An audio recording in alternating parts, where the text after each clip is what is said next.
दुनिया की प्राचीनतम सभ्यताओं में से एक है अपना देश भारत।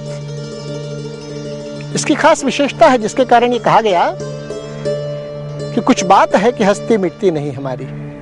वो बात कौन सी है? एक तो परिवार संस्था की मजबूती और प्रकृति के साथ समझ बूझ कर तालमेल बिठाकर संतुलन के साथ जिंदगी बिताने का कौशल और विज्ञान। इसीलिए दुनिया का सिरमौर रहा है अपना देश। यही अपने देश की तासीर है। इससे अलग चलकर जीवन बिताने की जब जब कोशिश की गई तो हम कमजोर पड़े।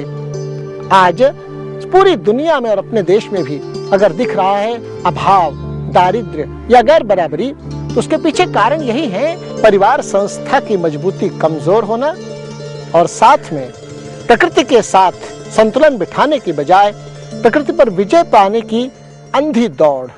निरंतर बढ़ती विषमता, बड़े पैमाने पर बेरोजगारी, बढ़ती गरीबी, भूखमरी, कुपोषण, लगातार बढ़ती कीमतें, शिक्षा एवं स्वास्थ्य के क्षेत्र की दुरवस्था, पर्यावरण ह्रास, बढ़ती जनसंख्या और सबसे बढ़कर हताश, कुंठित, अलग थलग एवं अपनी जड़ों से कटता हुआ समाज, ये सब आज देश के सम्मुख जटिल चुनौती के रूप में खड़े हैं।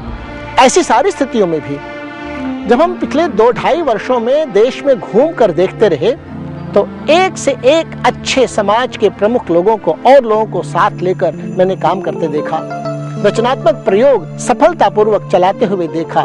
समाज की असली ताकत का एक तरह से विश्वरूप दर्शन उस समय मुझे प्राप्त हुआ। उसी की एक झलक अनेक विध प्रयोगों की मिला जुला कर मिली जुली गाथा के रूप में प्रस्तुत करने का प्रयास है। ये प्रयोग अलग अलग तो होंगे लेकिन आपस में मिले हुए भी हैं। यही तो अपने देश की तासीर है, विविधता में एकता।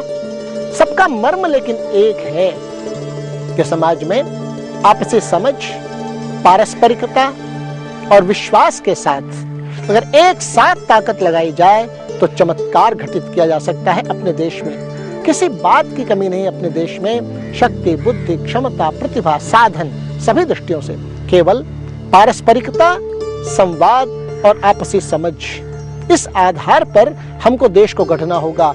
इसकी छोटी सी झलक इन प्रयोगों में दिखी है।